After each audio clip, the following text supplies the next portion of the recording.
Bonjour à toutes, bonjour à tous, bienvenue sur Sport Mag, bienvenue surtout au Salon des Mers 2021 où la thématique du sport a une place tout à fait importante, en tout cas pour bonifier la situation de nos territoires, le développement de nos territoires par le biais du sport. C'est tout le thème en tout cas que l'on aborde tous les jours dans le cadre de ce Salon des Mers 2021 sur Sport Mag. Aujourd'hui, on va vous présenter une toute nouvelle discipline, enfin un dérivé d'une discipline que vous connaissez beaucoup, que vous regardez peut-être, le football aujourd'hui peut muter, oui, en différentes disciplines, et la discipline dont on va vous parler, c'est Goalbang. Goalbang, avec notamment son président et créateur, Bruno Schwabthaler. Bonjour Bruno, comment allez-vous? Bonjour, je vais très bien, merci. Très bien. Ravi d'être là. J'ai hâte que vous nous parliez du football du 21e siècle, comme vous avez été présenté bien sûr dans le journal L'Équipe. Justine Maresco, manager de communication à la Fédération française des clubs omnisports. Bonjour Justine. Bonjour. Merci d'avoir fait le déplacement jusqu'à nous. Racontez-nous un petit peu, qu'est-ce que la Fédération française des clubs omnisports? Alors la Fédération française des clubs omnisports aujourd'hui rassemble plus de 600 clubs omnisports au cœur du territoire national et outre-mer. Le club omnisport en tant que tel, il fonctionne en fait avec une entité qui rassemble plusieurs disciplines. Donc que ce soit le foot, le basket, le rugby ou des disciplines comme la danse, la gym, enfin voilà, l'ensemble des disciplines sportives que l'on peut connaître. Et la particularité d'un club omnisport, c'est aussi de mettre en place des actions transversales. Et c'est pour ça aujourd'hui qu'on a commencé à travailler avec le Goalbang. D'accord. Et puis à côté de vous, bien sûr, Timothée Bru. Je te présente Timothée, je vous présente, pardon, je commence à tutoyer, ça commence mal. Je vous présente Timothée, je vous représente, président de l'ANESTAPS, l'association des étudiants de STAPS en France. Bonjour, rebonjour Timothée. C'est troublant, on se voit toute la journée, mais c'est un grand plaisir qu'on vous a bien sûr avec nous. Vous connaissez tous les trois déjà, avant de parler bien sûr de cette discipline, puisque Justine a donné de la visibilité à Goalbang, me semble-t-il, lors d'un événement organisé par la Fédération française des clubs omnisports. Pareil pour Timothée, qui a invité Goalbang à votre grand congrès national en octobre.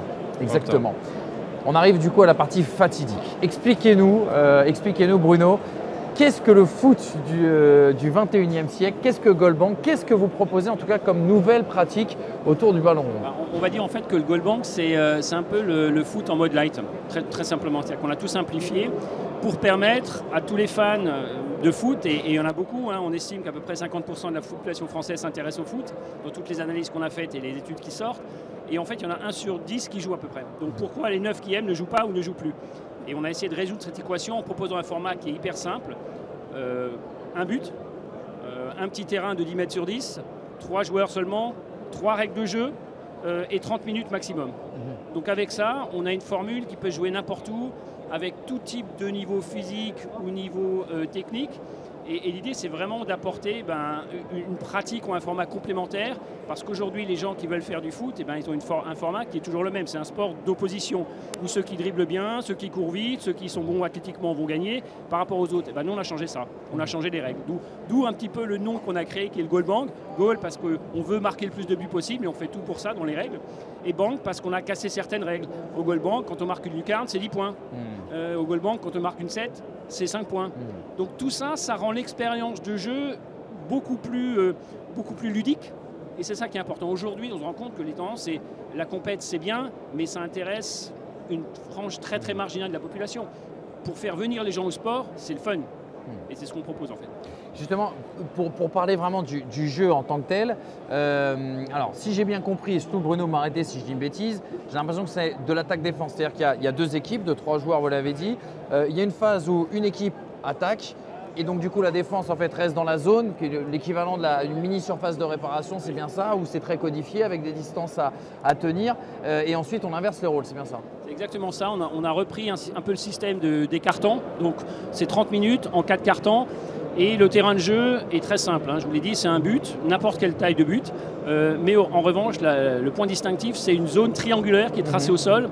Et on l'a voulu triangulaire justement parce qu'on n'est jamais à la même distance du but. Donc ça, c'est un point différenciant aussi. Et l'autre chose qui est assez importante, c'est que les gens sont en attaque puis en défense. Et ça, c'est intéressant parce que dans la même partie, n'importe qui aura l'occasion de prouver ses capacités en attaque, ce que tout le monde aime faire, mais aussi en défense.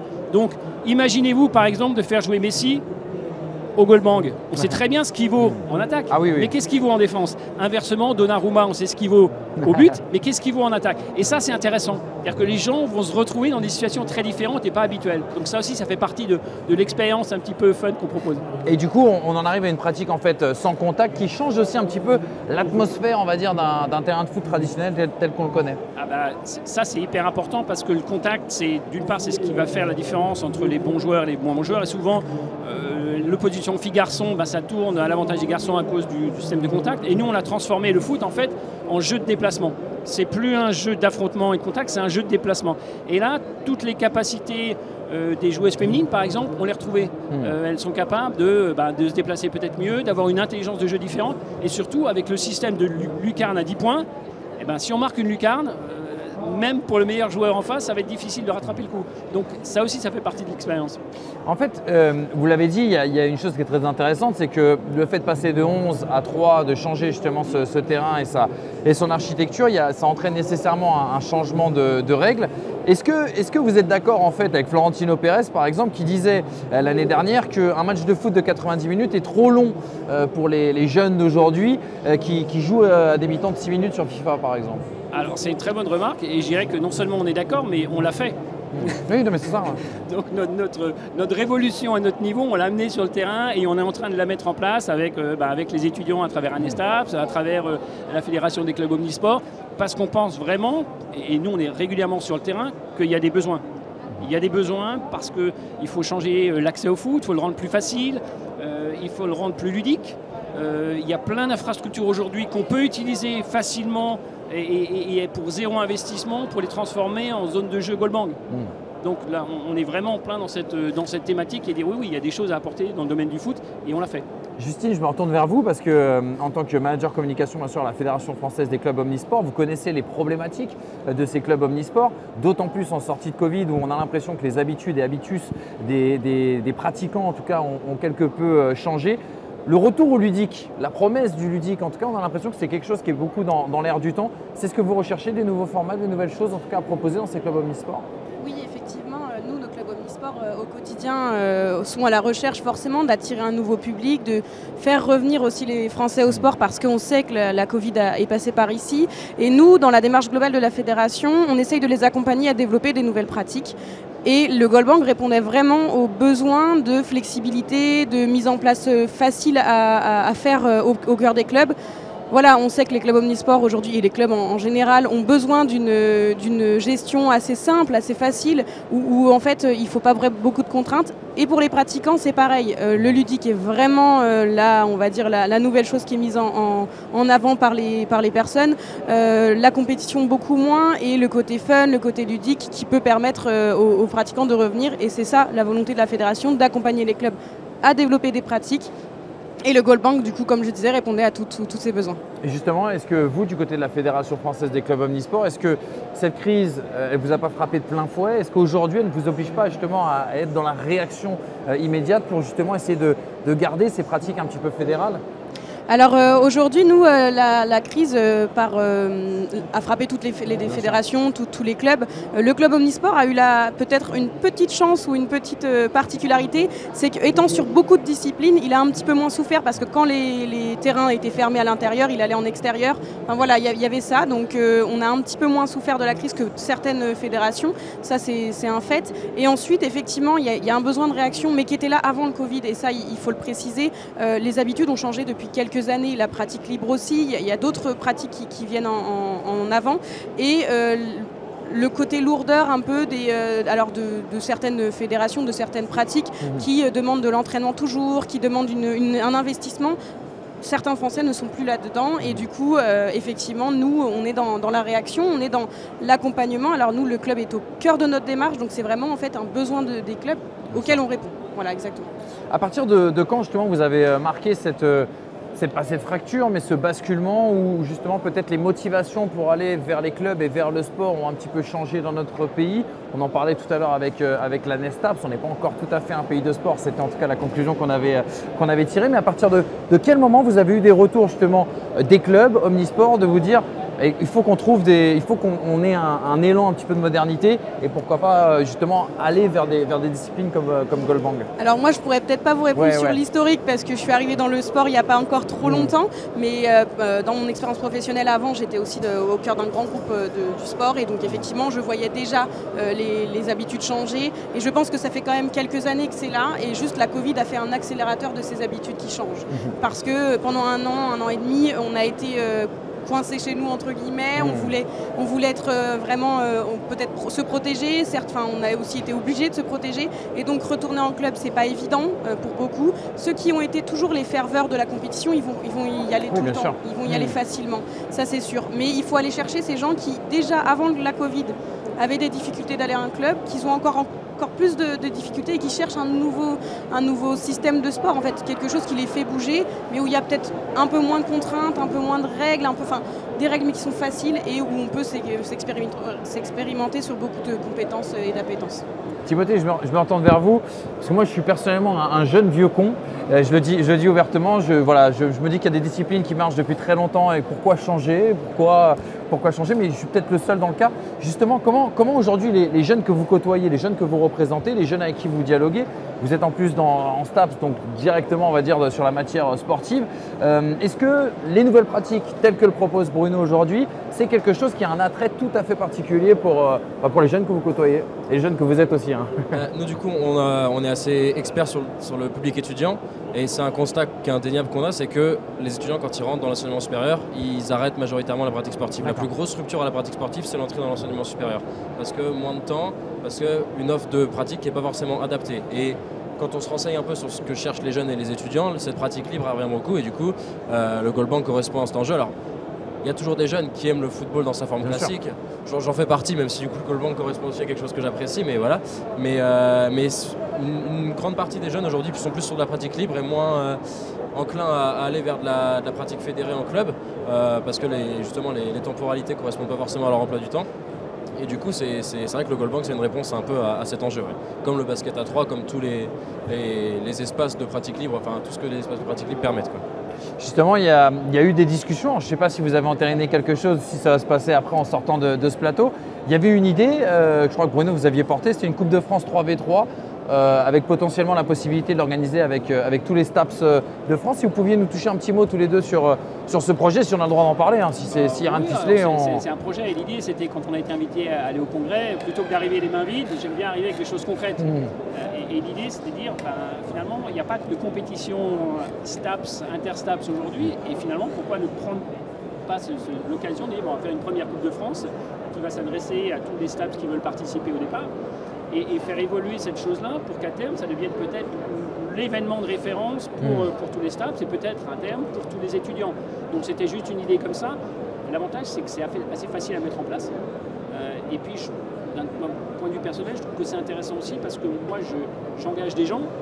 Donc j'aime bien aussi avoir des étudiants qui ont non seulement des capacités sportives, mais qui ont été capables de démontrer que dans des projets, ils ont été capables de mobiliser, d'influencer, de travailler sur des choses.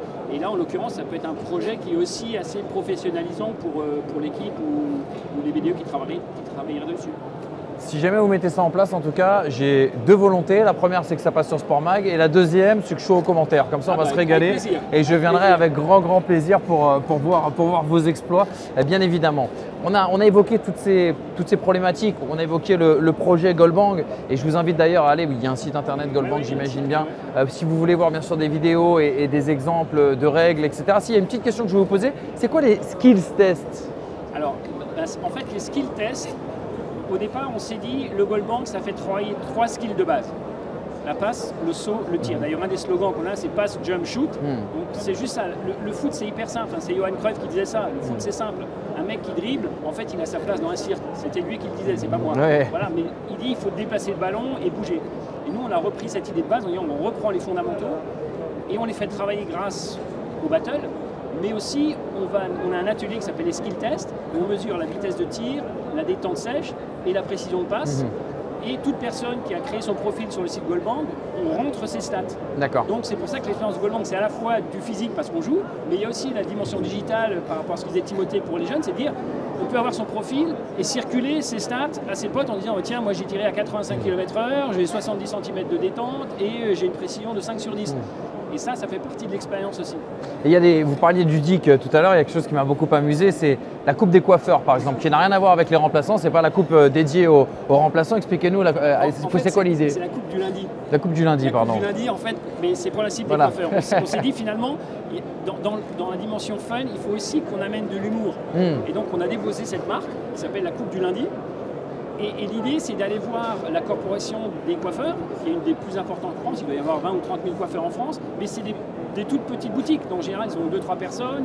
Et donc, on leur dit, voilà, maintenant, t'aimes le foot, t'es coiffeur, eh ben, il y a un format pour toi. Tu peux faire venir jouer ton staff, tes clients, tes fournisseurs. C'est le lundi, parce que le lundi, les coiffeurs sont fermés. C'est le lundi, ils peuvent aller jouer dans les centres de five ou sur les terrains qui ne sont pas occupés. Donc, il y a cette espèce de logique à la fois sportive et puis une petite logique économique derrière, c'est occupez votre temps libre. Et après ça, on peut effectivement l'étendre à tous les commerçants, à tous les artisans, éventuellement aux banques. On peut jouer à guichet fermé aussi. Ça c'est très bon ça. Voilà, donc il y a plein de choses. Ça me plaît beaucoup. Voilà.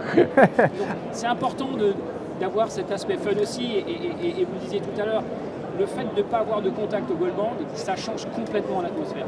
Pas de contact, ça veut dire pas de blessure, pas d'agression, et donc un état d'esprit qui n'a rien à voir avec malheureusement ce qu'on trouve quelquefois sur les terrains de foot, en amateur ou en pro, où quelquefois c'est chaud quoi. Oui exactement, c'est vrai qu'il faut le dire qu'il y a beaucoup de gens, et c'est pour ça aussi qu'il y a malheureusement de moins en moins de licenciés à la Fédération Française de Football, c'est qu'il y a aussi des gens qui quittent les terrains de football. Du fait de l'atmosphère, du fait de l'ambiance. Pour ceux qui sont en Ile-de-France, vous connaissez bien sûr la situation dont je veux bien parler. Le deuxième axe de cet entretien est très intéressant. Ça va être justement d'essayer de comprendre l'impact au niveau territorial d'une innovation telle que Goalbang. Et j'attends bien évidemment vous, panel d'experts en la matière, vos réactions aussi également à tout ce que Bruno va nous expliquer. Votre promesse déjà Bruno à travers Goalbang, on l'a bien entendu, simple, gratuit et rapide à mettre en place. Ce n'est pas le cas de toutes les disciplines, ça. En fait, nous, on a fait c'est mon background professionnel, donc de développement de produits, lancement de produits. Donc, quand on a lancé le Goalbang, on a d'abord fait une grosse étude. On a montré un clip à 1000 personnes âgées de 18-45 ans. On a fait ça avec le cabinet Replicom Nielsen. Donc, un vrai truc de pro pour valider le fait qu'en voyant ce clip, les gens disaient « ouais, ça m'intéresse ». Et en fait, les résultats sont assez spectaculaires puisqu'on avait 51% de la population qui, en voyant le clip, disait « ouais, ça m'intéresse d'essayer ». Quand on passait sur les gens qui étaient intéressés par le foot, ça montait à 70%. Donc on savait que le potentiel était là et ça confirme ce que disait Justine sur les nouvelles attentes. Et la deuxième chose qu'on a faite, c'est de commencer à tester en disant maintenant, on va tester auprès des pratiquants parce que c'est important. Moi, ce qui m'intéresse, c'est les joueurs. J'ai envie de faire jouer le plus de gens possible de 7 à 77 ans. Et s'il faut changer des règles pour ça, on le fera. Exactement. Donc ça, c'est la mission de départ. Et de dire ensuite, l'autre élément qui est important, c'est les opérateurs d'infrastructures, donc les collectivités, avec leurs contraintes qui sont, il faut que ce soit simple à mettre en place, il faut que ce soit le moins cher possible, et notamment aussi, autre élément, il faut que ça nécessite le moins de ressources humaines. Donc quand on fait une partie de Goalbang, c'est auto-arbitré, il n'y a pas besoin d'avoir un éducateur, il n'y a pas besoin d'avoir de matériel, il n'y a pas besoin de stocker de matériel, on trace le terrain et on joue. Et même, on n'a même pas besoin d'avoir un terrain de foot. On a fait par exemple une démo dans les bureaux, dans le hall d'entrée de Bein Sport à Paris. D'accord. On a amené notre but mobile, ils ont joué, donc on veut que ce soit le plus simple possible. Je me retourne justement vers vous parce qu'on l'a dit, on est dans un contexte économique assez particulier. On a eu des représentants de clubs hier qui nous ont dit justement que la France manquait d'infrastructures, qu'ils réclamaient justement la création et la construction d'infrastructures. Roxana Maracineanu est passée à cette table hier et nous a justement dit, lorsqu'on l'a interrogé à ce propos, qu'il y aurait des crédits qui seraient débloqués et que tout serait géré au niveau de l'Agence nationale du sport, c'est-à-dire en fonction du besoin. Et donc ça allait prendre un petit peu de temps. Le fait comme ça d'avoir une discipline, je parle pour Goalbang, mais ça, on pourrait en parler pour plein d'autres. On a parlé de 3v3 ou le padel notamment. C'est aujourd'hui une condition sine qua non, on va dire, pour imposer une nouvelle discipline. Alors effectivement, nous, la problématique qu'on a aussi dans les clubs et qui est présente énormément, les clubs omnisports et les clubs sportifs en général ne sont pas propriétaires de leurs infrastructures, aussi, c'est vrai, très peu, et donc ils dépendent des collectivités. Aujourd'hui, trouver des créneaux et trouver des nouvelles infrastructures, c'est pas possible, ou du moins c'est très difficile parce que bon, malgré le plan de relance avec un 5000 équipements promis, effectivement, mais ça prendra du temps. Et donc, il faut des pratiques qui soient faciles à mettre en place. Et donc, des créneaux, on peut en trouver, mais Des nouveaux terrains, non. Donc effectivement, le Goldbank répond à cette facilité où le club omnisport va vouloir avoir un équipement assez facile à mettre en place sur des choses déjà existantes, et en plus ça répond à une démarche aussi éco-responsable et de développement durable qui est vraiment en cohésion avec tout ce que je pense attendent les Français et le sport en général. Timothée, je me retourne vers vous parce que c'est vrai que quand on parle de sport, on a souvent un lieu commun qui est de dire oui, le sport est vecteur de lien social, ce qui est vrai, hein, le sport, je suis désolé de le dire pour nos amis politiques qui nous regardent aujourd'hui, mais le sport fédère, le sport fait descendre dans la rue, plus parfois que certains syndicats ou partis politiques d'ailleurs. Est-ce que pour vous, justement, le sport est toujours vecteur de lien social? Est-ce qu'on réunit toujours les 7 à 77 ans? Est-ce qu'on réunit véritablement dans toutes les disciplines, vraiment, filles et garçons, comme c'est la promesse, bien sûr, de Bruno avec Goldbank? Alors justement, ça rejoint un peu le constat sur les pratiques libres, c'est-à-dire que les pratiques fédérées, compétitives classiques qu'on connaît, j'en connais très peu qui sont mixtes. On parlait justement d'hommes et femmes. Je connais qu'une pratique sous forme compétitive qui est mixte à l'heure actuelle. Au niveau générationnel, c'est toujours divisé par génération et tout ça. Et du coup, c'est vrai que la pratique libre, du coup on parlait des équipements tout à l'heure, et le plan par exemple des 5000 équipements qui vont être mis en place, l'enjeu de la pratique, de mettre en place des équipements pratique libre là-dessus, c'est hyper important parce que c'est le modèle de pratique qui permet le plus de répondre aux besoins des jeunes, des plus vieux et des familles surtout, parce que du coup un espace de pratique libre ça peut permettre à des parents d'emmener leurs enfants, de pratiquer ensemble, de faire de l'intergénérationnel, de faire du mixte, et c'est vrai que c'est surtout la pratique libre qui peut répondre à ça, mais je pense qu'il y a surtout un gros enjeu pour les fédérations, on va dire de sport classique, de saisir de ça, de comprendre que les besoins des Français ils ont changé en termes de pratiques sportives, d'activité physique, et justement de faire évoluer les pratiques en gardant les pratiques classiques qui correspondent certes à des gens et qui doivent être maintenues parce qu'elles fonctionnent, mais faire évoluer des modèles de pratique comme c'est proposé avec le Goldbank pour que ça réponde à un maximum de Français, et amener ça, pas forcément en disant aux Français faites du sport, parce que le mot sport justement peut faire peur. Quand on parle sport, on parle compétition, on parle affrontement, et dire aux Français faites de l'activité physique, et c'est ça, c'est des éléments de langage qui sont assez importants, mais dont les fédérations doivent se saisir et dont les politiques doivent se saisir aussi pour montrer aux Français que bouger c'est pas forcément faire du sport, c'est faire de l'activité physique, et qu'on peut le faire ensemble, entre jeunes, entre plus vieux, entre hommes, entre femmes, on peut le faire tous ensemble, et je pense qu'il y a un gros enjeu là-dessus, que ce soit au niveau des infrastructures, mais de manière politique globalement. Oui, parce que Bruno, on l'a dit, il n'y a pas une section féminine Goldbank et une section masculine Goldbank, c'est filles contre garçons, et on ne voit pas forcément le nivellement, on va dire, athlétique ou le nivellement technique entre ces différentes typologies, on va dire, de pratiquants. L'idée, c'est ça, et c'est un peu ma propre expérience. Moi, j'ai pris ma première licence de foot il y a 45 ans, donc ça date un petit peu. Et j'ai 3 enfants, dont 2 garçons qui sont très bons footeux. Et en jouant au five, j'existais pas. Au Goldbank, c'est plus équilibré. Donc voilà, donc ça c'est un peu, c'est l'expérience directe de ce qu'on voit, c'est en changeant les règles, et ben on change les comportements. Ce que je disais, c'est que, et je prends l'exemple de la Fédération française de foot, c'est vrai qu'il y a de gros efforts qui ont été faits sur la féminisation, mais au départ, il ne faut pas oublier que le foot, c'est un sport qui a été inventé par les hommes, pour les hommes, il y a 150 ans. Ouais. Donc si on a inventé le foot aujourd'hui, ce ne serait pas du tout la même chose. Et nous, c'est ce qu'on a à notre échelle, hein, c'est ce qu'on a essayé un peu de faire. C'est pour ça que l'équipe a parlé de foot du 21e siècle, parce que c'était notre point de départ, c'est dire on veut que tout le monde joue. Les femmes, les vieux, les jeunes, ceux qui sont bons, ceux qui ne sont pas bons. On est même en train de réfléchir à comment intégrer des gens qui sont en fauteuil roulant dans le sport, en disant finalement, il ne peut pas serrer les jambes, il peut faire ses passes à la main. Nous, on s'en fout. Ce qu'on veut, c'est que cette personne-là puisse jouer avec ses potes. Voilà, donc l'idée c'est ça, et de dire à cette personne, non, tu n'es pas obligé d'aller jouer dans un club qui fait du foot en fauteuil, tu peux jouer au Goldbank avec tes potes qui sont valides. Voilà, c'est vraiment ça la base de notre philosophie. Et parmi les promesses justement de l'impact territorial de Goldbank, il y a quelque chose qui est quand même très intéressant, c'est que, alors, vous allez nous expliquer comment et pourquoi, vous dites Goldbank est aussi générateur de revenus additionnels pour les clubs. C'est-à-dire qu'en accueillant la structure Goldbank, il est possible de faire entrer de l'argent tout simplement dans les caisses de l'association qui va prendre le pari, quoi. Oui, absolument. Et en fait, c'est parce qu'on a testé. Nous, on a fait pas mal de battles et de démos et de tournois, et notamment les skill tests. Et on demandait aux gens, pour faire des skill tests et savoir à combien vous tirez, à combien vous sautez, on avait fait ça sur un camping, Cap Ferret. Combien vous seriez prêt à payer? Et c'était entre 5 et 10 euros.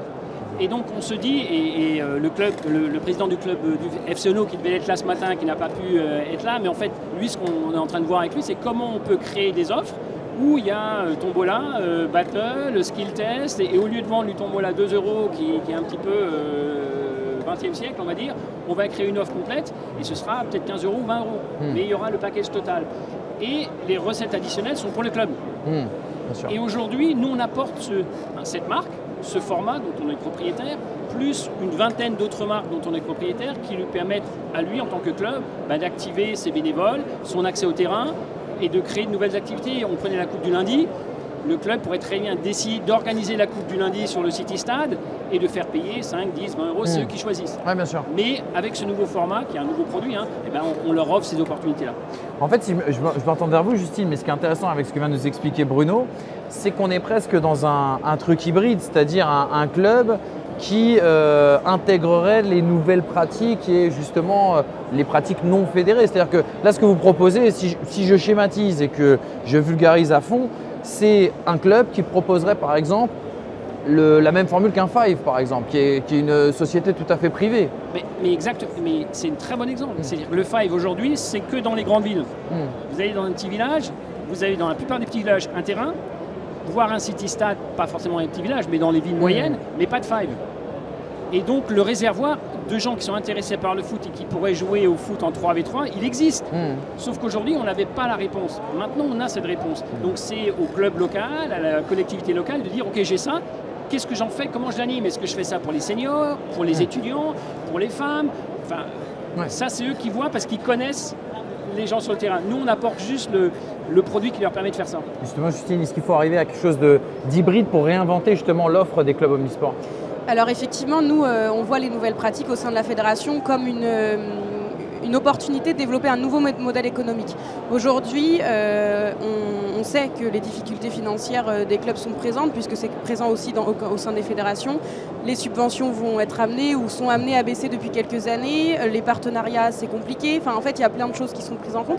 Et donc, les nouvelles pratiques, et notamment le Goal Bank, c'est réfléchir à comment on intègre des nouveaux pratiquants, mais on intègre aussi de l'argent parce que ça permet aussi de développer d'autres projets.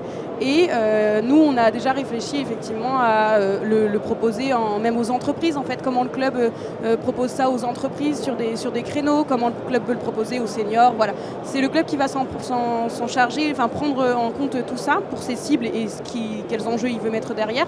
Mais effectivement, ça rentre quand même dans l'économie aussi d'un club de se développer sur d'autres formats. Et un format un peu hybride où il y a encore les pratiques fédérées, mais il y a des pratiques un peu plus libres, plus faciles, et donc où le club prend un peu de vitalité sur ce côté-là.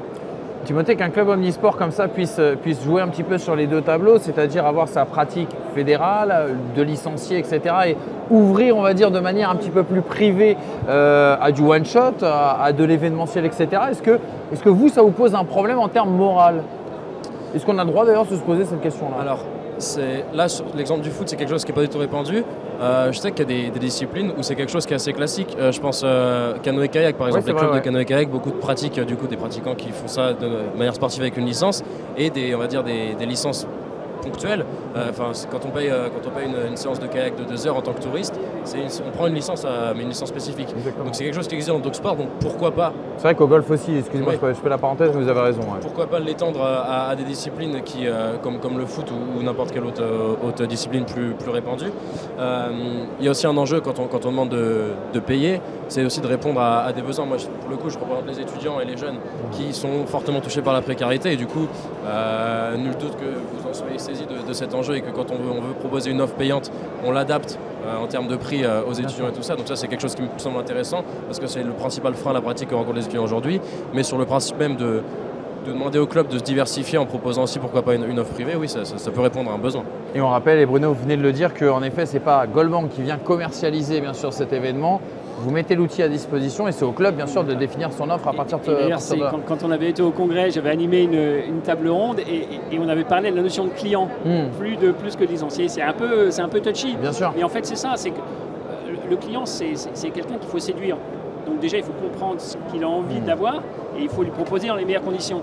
Et on est un peu dans cette démarche-là aussi au niveau des clubs, comme partout. Enfin, les fédérations, les clubs découvrent l'univers concurrentiel en quelque sorte et donc il faut apporter les meilleures réponses possibles. Donc nous, c'est ça qu'on essaie de faire, c'est de mettre un produit à disposition pour permettre aux clubs d'utiliser leur savoir-faire, leurs bénévoles, tout ce qu'ils ont à disposition pour générer leurs propres recettes et ne plus être dépendants des subventions ou d'autres choses.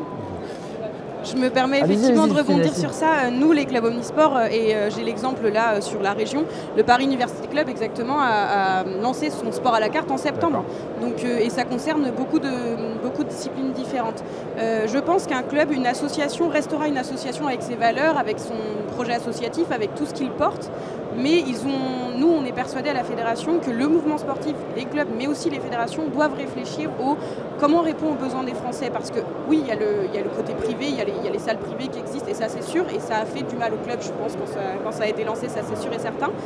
Mais du coup, il faut essayer de faire quelque chose d'hybride. On revient sur ce mot pour que les clubs répondent à des besoins tout en gardant leurs valeurs et l'esprit associatif qu'il y a derrière, effectivement. C'est adapter l'offre en fait, plus qu'adapter la structure ou le statut bien évidemment d'une association sportive. Dernière question Bruno, par rapport à Goldbank, c'est quoi l'objectif? Alors, il y a un objectif, j'ai lu, à court terme, c'est un partenaire par département d'ici 2024. Déjà, je vous souhaite d'arriver à cet objectif et il est tout à fait réalisable. Ça, c'est le premier objectif. Moi, la question que je me pose, c'est quel est votre objectif in fine? Parce que juste derrière nous, il y a le basket qui a installé un terrain 3v3 hier et on le sait maintenant, le 3v3 est intégré bien sûr par la Fédération française de basket. Il y a le padel qui est aussi l'un des meilleurs exemples qui a été intégré par la Fédération française de tennis il y a quelques mois, années même. Est-ce que vous, l'objectif in fine, c'est de se mettre à table avec la Fédération française de football et dire voilà, j'ai trouvé une solution pour vous, maintenant on travaille ensemble? Quelqu'un a dit I have a dream.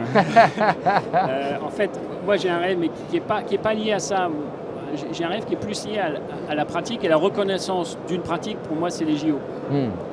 Et donc voilà, je me dis pourquoi pas à terme avoir du 3v3 football au JO. Le basket y est. Il n'y a pas de raison objectivement que le foot n'y soit pas. Franchement, je pense qu'on a tous les atouts. Et il y a une autre chose qui moi m'intéresse beaucoup et c'est pour ça que c'est important qu'on mobilise toutes les forces nationales, c'est qu'on ait une start-up française. C'est qu'il y a un des rares sports et pratiques made in France qui a été inventé en France. Les Anglais ont inventé le foot. Nous, on a essayé de réinventer le foot en mode 3-3. Donc ça, c'est important pour moi. C'est de dire, voilà, finalement, la créativité française, c'est pas que du tech, c'est pas que des infrastructures, c'est aussi de la matière grise où on réfléchit à un problème et on trouve une solution. Et pour moi, la définition de la créativité, c'est trouver une solution simple à un problème complexe avant les autres. Et c'est un peu ce qu'on a fait parce que personne n'a inventé le foot 3-3, c'est nous qui l'avons fait. Enfin, en tout cas, on l'a codifié, on a créé un format qui maintenant existe. Le Made in France, justement, sera ma dernière question, Timothée et Justine. Est-ce que c'est parce que très souvent, et je ne dis pas ça contre vous Bruno, c'est parce que c'est aussi une notion souvent qu'on lit sur les réseaux sociaux un petit peu partout, on dit le Made in France c'est une manière de communiquer. Est-ce que c'est vrai, est-ce que c'est vraiment au cœur, on va dire, des aspirations des clubs aujourd'hui, des associations sportives? Est-ce que pour eux c'est important justement de faire appel à des sociétés comme celle de Bruno qui promeut le Made in France? Alors moi je ne vais pas dire le contraire, qu'effectivement en tant que responsable communication, le Made in France c'est une notion de communication, ça c'est sûr, mais au sein des clubs c'est une vraie stratégie et c'est vraiment en fait attendu parce que encore une fois c'est l'associatif, il y a des valeurs derrière et quoi qu'on en dise, alors je ne dis pas que 100% des clubs cherchent le Made in France, mais en tout cas nous, nos clubs avec qui on discute, quand on leur dit qu'une pratique est Made in France, ou ça rentre dans tous les cadres, ou un fournisseur, ou voilà, forcément ils sont un petit peu plus intéressés parce que ça remet en fait la France au milieu de son pays et de faire une nation sportive, ce qu'on veut depuis des années du coup. Timothée, j'imagine que le son de cloche sera le même ou presque? Oui, complètement. Moi, j'ai pas l'expertise communication ni marketing ou quoi. Moi, ce que je me dis, c'est qu'on a un modèle sportif en France qui est hyper spécifique. Dans beaucoup d'autres pays, le sport est beaucoup privé, par des acteurs privés. Nous, on a un modèle associatif qui est beaucoup basé sur le bénévolat. Et c'est quelque chose qui est très cher à toutes les associations sportives et tous les clubs français. Et je pense que du coup, dans cette dynamique, c'est un modèle sportif qu'on aime bien promouvoir et que la meilleure façon de le promouvoir, c'est de le promouvoir avec des gens qui le connaissent, donc des entreprises françaises. Donc c'est pour ça que je trouve les clubs ont tout intérêt à travailler avec des entreprises françaises et à faire du Made in France. Ouais. Bruno, vous avez donc passé le crash test. Tout s'est bien passé, tout le monde est derrière votre initiative et moi le premier. J'avoue que c'est assez intéressant. Pour vous retrouver bien sûr des informations concernant Goldbank. On rappelle, nouvelles règles, nouveaux jeux, nouveaux fun. C'est votre baseline bien sûr. Goldbank.com, c'est ça, c'est votre site. On peut tout retrouver là-dessus. www. D'accord. Eh bien écoutez, longue vie à Goalbang. Merci. J'espère un jour avoir l'émotion d'ouvrir ma télé et de voir justement aux Jeux Olympiques Goalbang. Puis je dis, j'espère avoir l'émotion de commenter Rendez-vous cette est Coupe pris, de France. quand il y aura la première Coupe de France Staps, on a le commentateur, c'est très bien. Exactement. Et la chaîne sur Sport Mag, Et la bien chaîne, évidemment. parfait. Merci à vous trois en tout cas d'être venus Merci. jusqu'à nous. Merci. Merci Et beaucoup. puis, de passer une agréable journée. Merci à vous derrière votre écran. Salut.